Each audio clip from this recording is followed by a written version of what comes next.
Welcome back to another episode of AE Luthier. Today we're going to be bringing this project to a conclusion and put the final work on the stereo base by getting our pickguard and electronics installed. Let's get this started. Even though the pickup is recessed, the cover lays flush on the body, so we'll have to cut through the guard as close to the shape of the cover after scoring the plastic film with the razor. To help this process along, I'm just boring a few holes to make the next part quicker.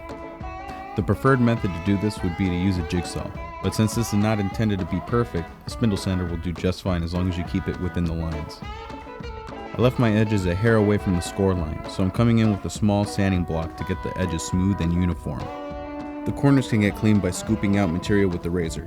It sort of acts as a miniature chisel, so be cautious not to cut too far or your fingers. Gotta check our progress to see that it fits first before proceeding.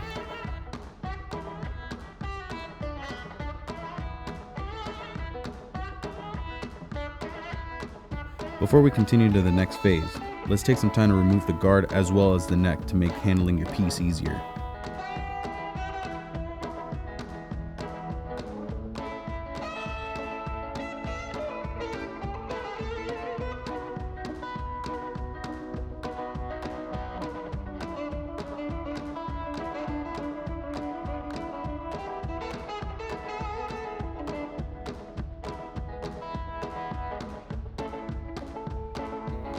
Now we're going to take a 7/8 Forstner bit and make 2 channels for our pair of output jacks. A regular hand drill will do just fine for this job. It will just take a little longer because it doesn't have a lot of power. Clean out your control cavity while everything is exposed. Now with the base tailored for all of its future components ready, let's turn our attention to our controls. There are several combinations that are possible with these potentiometer options, but I'm going to go with the Billy Sheehan attitude system with some particular adjustments. We will still keep the push-pull for the neck as the high cut pass and the second push-pull as the master volume, but instead of having the switch engage it into stereo mode, it stays in stereo and goes mono when the switch is engaged. Here I'm grounding the master volume pot to the neck pickup and keeping it clean by using a wire to connect the terminal to the casing. After grounding the pots to each other, I'll start my path of leads to the neck position controls. You don't need to solder this point just yet. Now, our first tone knob is going to get 2 SOZO capacitors, each with different functions. This larger cap is 0.047 microfarads, and that is used for most basses and single coil guitars, while the smaller 0.001 microfarad cap is commonly used for treble bleeds. This will be our high cut pass. We'll start by setting the cap into the terminal and connecting it to ground.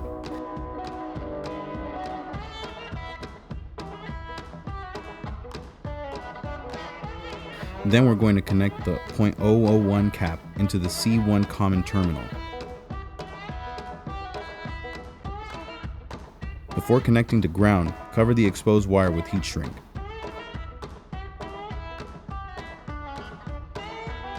With the controls completed as far as it can go, let's start connecting the output jacks to each other and getting the signal paths organized.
Once you confirm your connections are good, seal the bottom with heat shrink and move on.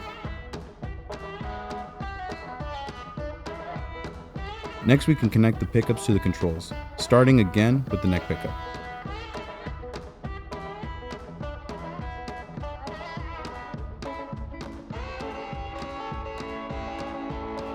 Connect the live to the middle terminal and ground the bare wire to the casing. Repeat the process for the bridge at the third knob.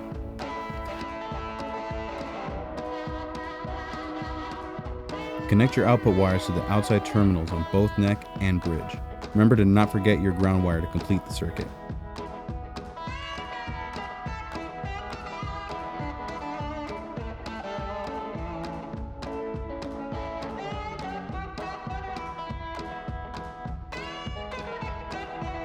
Time to test your signal.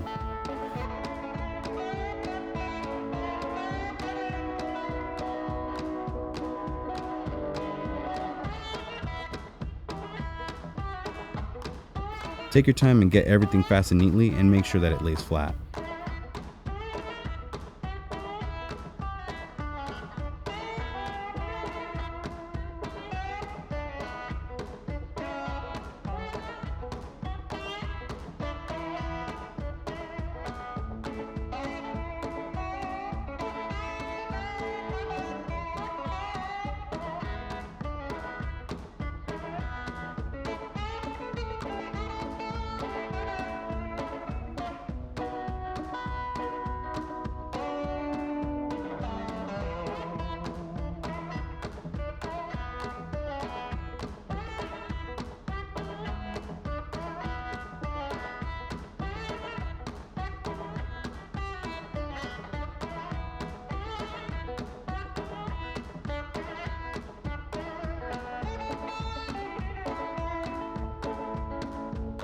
This was an exciting bass to build.